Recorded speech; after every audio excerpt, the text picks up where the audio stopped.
ముఖ్యమంత్రి గారేమో మీరు పరిగెత్తండి లగెత్తండి మేము 2 లక్షల రుణమాఫీ డిసెంబర్ 9 నాడు ఆయన టైం కూడా చెప్పిండు. డిసెంబర్ 9 నాడు 10:30 గంటలకు మొత్తం చేసి పడేస్తే అయిపోతుంది అని ఆయన చెప్పిండు. ఇప్పుడేం మాట్లాడుతున్నాడు ఆయన? చాలా బాధాకరం అనిపిస్తుంది. ఒక ముఖ్యమంత్రి మాట్లాడదగిన మాట కాదు.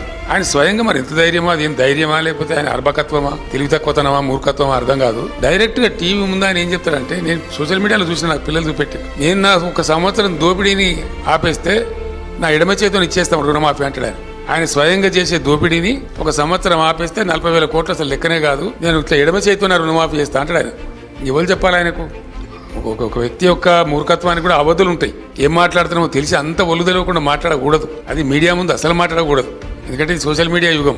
మీడియాలో వస్తే ఒక టీవీలో వస్తే టీవీలో ఆగుతలేదు. లక్షల బైట్స్ రూపంలో సోషల్ మీడియాలో, ట్విట్టర్లో, ఇన్స్టాగ్రామ్లో, ఫేస్బుక్లో పోతూనే ఉంది. ఆ మాట మాట్లాడరు. రెండవది, ఏ ఊరుకోతే ఆ దేవుని మీద ఒట్టు పెట్టుకోవడం. డిసెంబర్ 9 పోయింది, ఇప్పుడు మళ్ళీ ఆగస్టు 15. తెలివిగానే ఏ సంవత్సరం ఆగస్టో చెప్తలేడు. ఏమైనా అయ్యాక అర్థమైతలేదు. అది ఏ ఆగస్టో అర్థమైతలేదు. నేను ఆగస్టు అన్నా కదా, వచ్చే సంవత్సరం ఆగస్టు అంటాడు రేపు. అప్పుడు ఏం చేయాలా?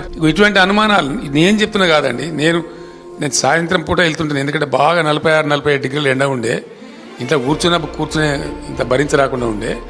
ఆ టైంలో వచ్చేది నా దగ్గర సమూహాలుగా రైతు సంఘాలు కానీ వీళ్ళు కానీ వాళ్ళు కానీ వస్తే వాళ్ళతో చిట్చాట్ చేస్తే వాళ్ళు చెప్పిన ముచ్చటైతే వాళ్ళే అనుమానం వ్యక్తం చేస్తారు. ఈయన ఆగస్టు అంటుండే, ఏ ఆగస్ట్ సార్ అని నన్ను క్వశ్చన్ చేస్తే మీరు ముఖ్యమంత్రిని అడుగురా బాబు, నన్ను ఎందుకు అడుగురని నేను చెప్పిన.